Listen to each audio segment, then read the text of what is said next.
Hey everyone, we're here to tell you a bit about our Cosmic Token line because I was looking at it and I realized we hadn't really done a full video explaining everything because we were busy live streaming. It was a very busy time as well. And this set was probably, I wrote a little blog about it. That's the most we did about it. And the process of making these tokens and boards was actually easily one of our most exhaustive, right? I think it was the most trying for sure. Yeah, and there were some really big decisions. I think early on, we played at Gen Con, and after that first game, for me, the big moment was I felt like something was off with the dials. And I've talked to a bunch of players at this point. Some people agree, some don't, and I totally understand that. But for me, all game, the two things that were happening is I would have to pick up a dial, like Spider-Man, I think, has 10 health, right? Mm-hmm. Pick up a dial, change the number, put it down. And every time I did that, I have to put my hand of cards down. The other thing is that all game I had to be, there's one point, you were playing, I think, Black Panther in that first game. And you were like, yeah, I only have 1 health left. And I was like, oh my gosh, I didn't even know. So then the rest of the time we were playing at Gen Con, I was like, it was almost like I was affected by it, where it's like, hey, how many health do you have? Yeah, we kept talking back and forth. The whole game. So to me, I think that was really the nucleus of where the conversation started. And we ended up designing this kind of full-scale solution to solving all these problems to both make it easier to play, make it easier to see what's going on the board, and make it more enjoyable from a thematic and pull you into the universe kind of way. That's right. So here's kind of what we ended up with. I mean, the first thing to note is the set of tokens that kind of go with your hero. And I think for anybody, if you're looking to maybe try this out and give it a shot and see if you agree with us or not, read the dial and the theme and all of that, then one of these cosmic boards and a set of hero tokens is a great place to start. That'll get you taken care of on your side of the board. So if you're playing with friends, you can just use your little token set and they'll probably say, what is that? And they'll be like, oh, it's so clear, this health, this is a miracle. And then they'll buy their own. So this is a good place to start. You get all the damage tokens you need to track the health for your hero. You also get status tokens that you can slot either into the board or you can just have next to your character or on the card or whatever it is, however you want to be reminded of your status. So that's the first thing. And one of the key things with this is that we wanted to make sure that the damage was additive rather than subtracting. So with the dials, you're setting a certain number on the villain and all of your heroes, and then it's subtracting down. And that just feels like it's not representative of a hero kind of getting in the fray and taking some damage and taking some heat and having those exciting moments where it looks like, oh, could this be the end of Spider-Man? So we made sure that the damage slotted in and added up so that if you ever exceed your total hit points, that's when you're defeated from the game. That allows Zach to come over here and look at my board and say, oh my gosh, you've taken 6 damage of 10, or you've taken 8 damage of 10. So now I need to heal you, or I need to help you out in some way. And I think it's really just intuitive because even without counting, I can look over and see that you have a lot of tokens on your board. Yeah. Right? It's just even the corner of my eye I can tell.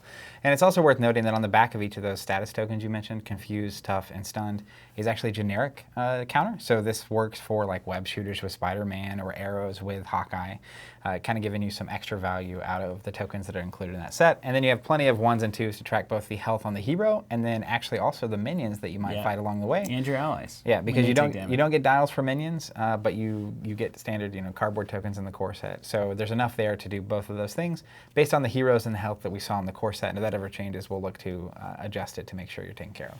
That's right. And then on the villain side of the board, this is where the entire thing just kind of went wild. So we started out and we had these generic threat tokens, little triangles, in the square, and it was like, okay, yeah, that's threat as defined by the game.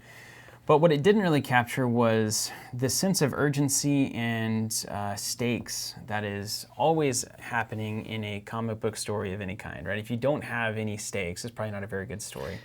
So we thought, how can we inject some idea of what would happen if you continue to not reduce the threat and if things continue to get worse for you?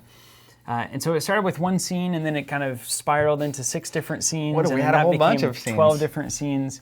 And then that became the final iteration, which is 1s and 2s that are basically a representation of a threat and then a realization of that threat. So you can see a 1 that's like, oh, somebody in the crosshairs, and then you flip it to a 2 and there's a rain of bullets happening. So as the threat advances on a scheme, you're actually seeing the results, the consequences of the heroes maybe focusing elsewhere or not paying attention to the scheme. So it starts to feel a little bit weird. Even so much on the big 1020, where you kind of are seeing the full picture of a city that is, sitting there just waiting to potentially be wrecked. Yep. And or if like you, lifted into the sky, or whatever if you crazy let Marvel it thing would happen, you flip that token over and you see the city is essentially on fire, chaos is broken loose. And it's just this beautiful scene of like, this is really what's on the line. So make sure that you don't let it happen. Yeah, I love those scenes. And so the other thing you'll notice about the look of these that may not be immediately apparent. So we went with the square shape on the tokens, and we actually, for the first time ever, explored 2 colors on the same token using some crazy airbrush techniques. It's one of the craziest things we've ever done, but it's meant to, you can see the tokens in the board, right? It meant to basically remind you and bring you into the like panels of a comic book style, right? So you see these little square scenes happening, and the color really makes them pop and kind of basically makes you focus on the important thing happening there. And then the card itself is actually the big frame in the center, right? So that's all like coming together, and as you're playing, it's pretty cool because you just start seeing all these little scenes happening. It's even the same on the hero board with the tokens, just all these scenes happening all around you. It starts building up, yeah, and the villain is representative of that too. So the villain starts with health in essentially the board or next to the card. If you don't want to have the boards, that's totally doable too. But it also kind of represents a scene. So as these tokens are slotted into the villain and they start very healthy, they look very menacing. They've got henchmen around, they've got like powerful kind of representations in the 100 and the 50 token, the defiance of the fist on the 20, and kind of the looming background on the 10. So as you continue to damage these villains, their form actually changes a little bit in terms of your perception of them on the board. So as you're looking at these villains and kind of beating them up, they're getting a little less powerful and scary, but a little bit more determined, all the way down to the one side of the health token that is kind of that determined eye, like I'm not going to give up yet. Well, and I feel like the closer you get to defeating them, it kind of zooms in, right? Because like the 100 has this big epic scene, the 50 on the back of the 100 has another where this characters like floating in the sky, coming down to but then the deal 20 with is the fist, and then the 10 I think is the silhouette of a character happening. And the 2 reminds me of like henchmen, right? And then the 1 is like zooming in on the face of the villain.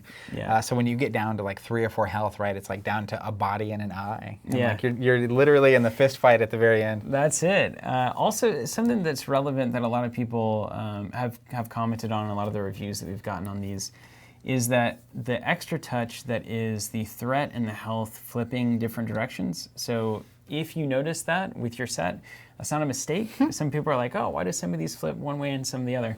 So in the arrangement of the threat here, the vertical board means that you want those flipping in a vertical fashion. So that's how you're going to flip those tokens. Because the schemes are sideways cards, right. Horizontal. And then you flip the other ones basically horizontally. If I always try to explain that when we're in the design process, it's like flipping horizontally could mean anything, flipping vertically. Yeah.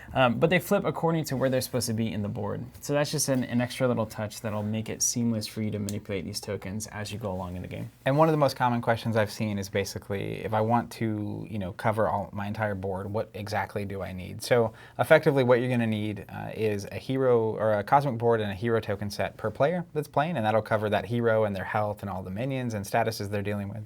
Then you'll want one villain set, which covers anywhere from 1 to 4 players based on everything we've seen from the game so far. That track's also worth noting, up to 80 threat, up to 150 on the villain, and then all of your statuses and your acceleration tokens, first player, all of that stuff is covered there. And on the back of the acceleration token, you just showed it, but the 3 generic. The 3 generic, which is important.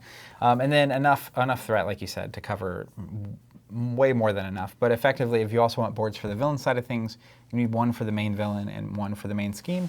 And then we typically just put the threat tokens onto the side schemes that come out throughout the game. So to kind of recap, per table that you're wanting to play right, you need 2 boards for the villain side plus the villain token set. And then you need 1 board and 1 token set per player for the hero side. And then some people just do the tokens. And then some people just do like board and tokens for the hero, and they leave the villain dial where it is. So totally modular. All these boards work with heroes and villains and schemes and everything. So we designed it to be super modular. So in the event too that like you want to have enough for a 4-player group, let's say you buy like 6 boards and just deck the whole thing out. Well, then when it comes time and you want to play solo or something, you've got 1 board for your hero and 2 for the villain and the scheme, and then maybe you use the other 3 for the side schemes because you have them available. And as these things expand, these boards are going to be able to accommodate more and more situations. Great example being the Wrecking Crew that is on the way now. Now we know that it's a 4-villain encounter, which if you did deck your team out with 6 different boards, that's really handy now, where maybe you put the scheme over separately and just say, we're just going to put villains, the villains in the boards. Or you just don't board them and you just have all of your villains out. And then on the Wrecking Crew and Green Goblin and a lot of these things that give us an opportunity to come in here and expand the line or fix problems that are going to come up throughout the game, we do that. So we have every intention of continuing to make the line as robust as it can be to accommodate whatever new release is throwing a curveball at us. So we've got, like, I've got some here. We'll probably run some B-roll, some Wrecking Crew and Green Goblin inspired tokens. On the Goblin side, that's just a thematic. We just wanted you to feel like you were fighting one of the most iconic villains in comic books. And it's handy to have some extra threat. Absolutely. Yeah. And then on the Wrecking Crew inspired tokens, those really are needed because you are all of a sudden tracking hundreds of health across 4 different things. So we wanted to give you more health tokens to allow you to do that, but while we were there, we decided to design like 20 new designs. But again, part of the reason we did these in the first place was to make it easier to get into the game and thematically. So at every opportunity we can that it makes sense, where we can both improve the actual gameplay by helping you track things you couldn't otherwise track, while also improving the theme and the story that's happening, we certainly will, and we'll keep doing that as long as we can. Yeah, and just because we love this game. Ever since that first play at Gen Con, it's been like, this is something we really want to get into. So we want to get into it, and we want to allow you to get into it more by providing components like these that are really going to take that experience to the next level. So thank you guys so much for watching, and if you have any questions, let us know. We'll be happy to answer them, and we hope you'll pick up a set or 2 or 5 and give them a shot. Thanks so much.